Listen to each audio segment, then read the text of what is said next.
E aqui umas imagens dessa parceria do grupo com a Vila, atividades feitas com crianças e jovens pelas ruas,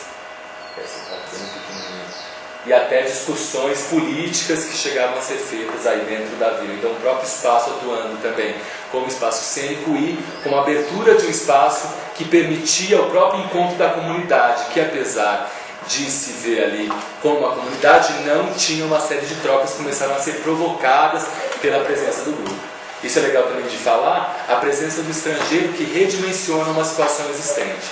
O grupo como estrangeiro que conhecia, que conseguia naturalmente perceber aquela situação de forma mais clara e ao mesmo tempo gerar um incômodo, enfim, gerar uma reorganização daquelas posturas e daqueles espaços e quem vai ocupar os espaços, porque são públicos, o que é o espaço público, existe espaço público, dessa própria relação do teatro com a cidade, né? Retomando até uma discussão grega e depois medieval, onde o teatro ia para a própria cidade, né? Ocupava esse próprio território urbano como um território de localização desse espaço cênico. Aqui algumas imagens mostrando a ocupação inicial dos espaços dentro dos armazéns e essa arqueologia aí dos objetos que foi chegando com esses grandes temas, né? Então a gente tinha os temas das lavadeiras, os catadores, os ofícios, e tudo isso foi gerando objetos e categorias de objetos, modalidades de materiais que foram se agregando e fomos criando esse museu de acervo aí. E aí um pouco, né, interessante perceber as imagens se assemelhando, ensaios acontecendo, os varais, baldes, a presença dos elementos naturais, não só o ambiente da vila, mas a presença da água, da terra, que eram parte aí dessa realização, e primeiros ensaios aí da forma acabada dessa pesquisa que também foi sendo muitas vezes apresentada a grupos públicos menores, a convidados, aos próprios moradores da vila, e que vai chegando nesse formato final, né? Aí, esse espaço interno, onde mínimo de intervenções possíveis, nenhuma intervenção arquitetônica, o espaço construído é feita, mas sim a colocação de elementos dispositivos aí dentro do próprio espaço. Para visitar a plateia na rua, e essas situações acontecendo, buscando de fato se colar a essa própria realidade.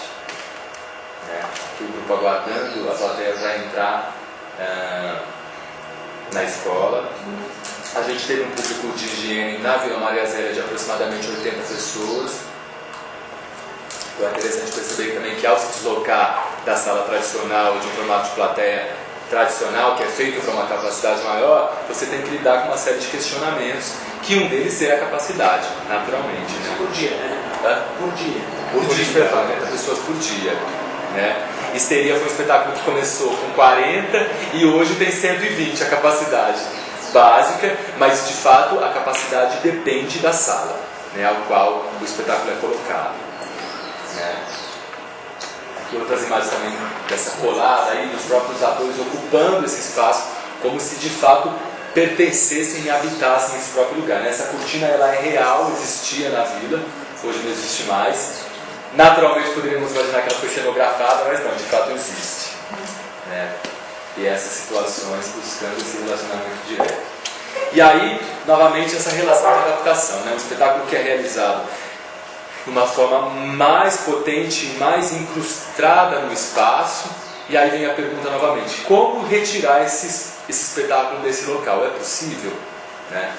E aí, durante as adaptações, que eu passei a chamar de remontagens, na verdade, porque são iguais, mas diferentes, a gente começou a perceber que existia uma estrutura que contava essa própria história, uma estrutura, uma sequência de espaços, uma sequência de necessidades, de formatos ao qual a plateia vivia e experimentava, e era isso que a gente tinha que levar para outros locais. De fato, nunca íamos encontrar a mesma configuração espacial de distâncias, física ou mesmo urbanística, né? Ou de linguagem, de estilo, em uma outra cidade, isso seria ingenuidade de pensar, mas como a gente poderia se aproximar esse território do território do espetáculo e manter ainda essa história viva dentro desse próprio local. E aí a gente passou a perceber que a maioria das cidades do Brasil, se não todas, raras aí exceções, haviam seguido esse mesmo modelo de planejamento.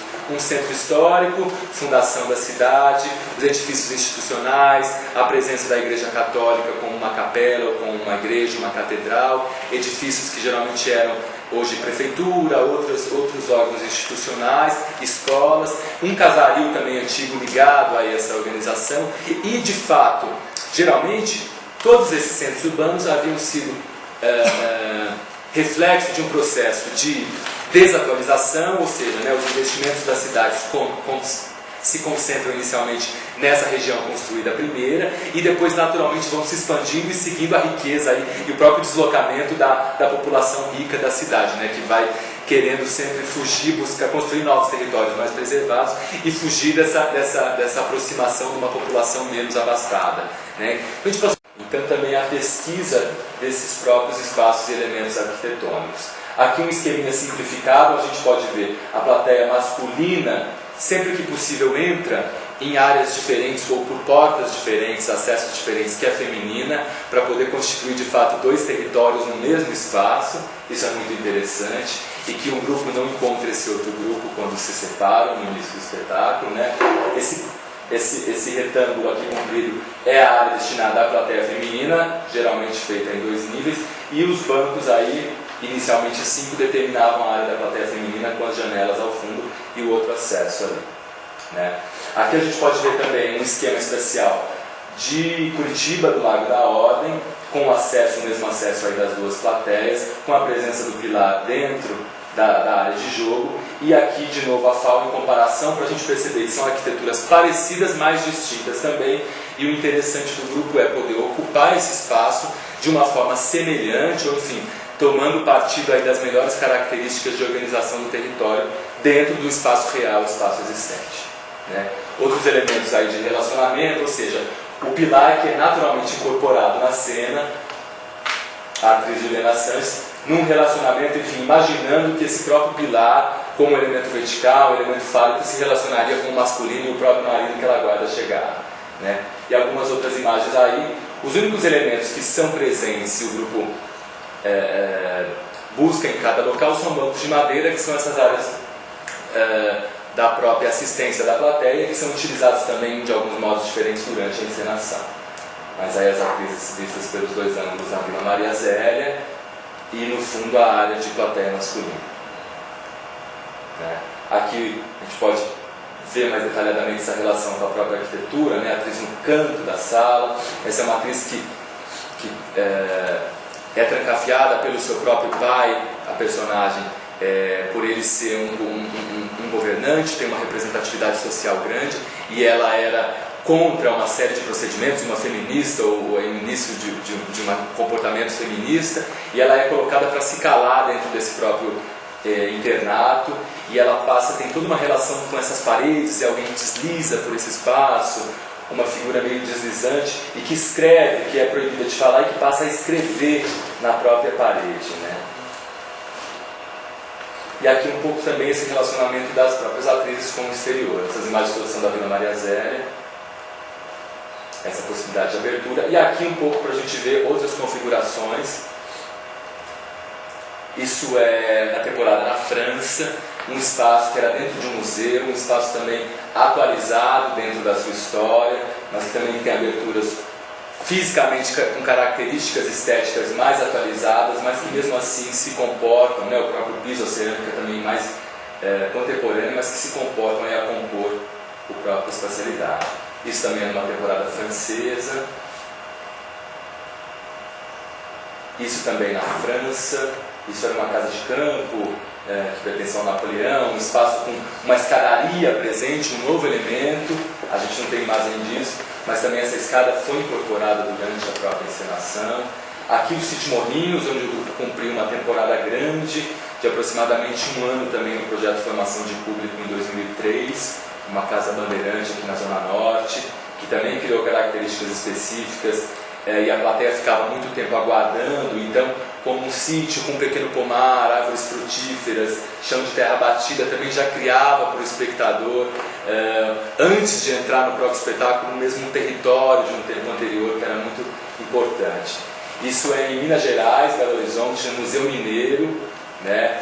Isso é muito interessante perceber, os espaços aos quais o grupo vai poder ocupar para realizar essas encenações, né? Muito difícil, tem uma questão de negociação aí grande que se aumenta com higiene, eu vou falar mais depois disso, durante a própria realização do espetáculo, ou seja, como ocupar esses espaços históricos que muitas vezes viraram espaços ligados a instituições, então que são museus, que são escolas, que tem uma série de atividades já que foram restaurados, e a dificuldade de poder lidar com essa própria arquitetura, de ocupar essa própria arquitetura, e aí o poder de convencimento de conseguir fazer essas situações acontecerem, né? Mas a beleza dessas encenações, a foto é PB, mas a sala é toda rosada, que criava uma outra atmosfera para o espetáculo também.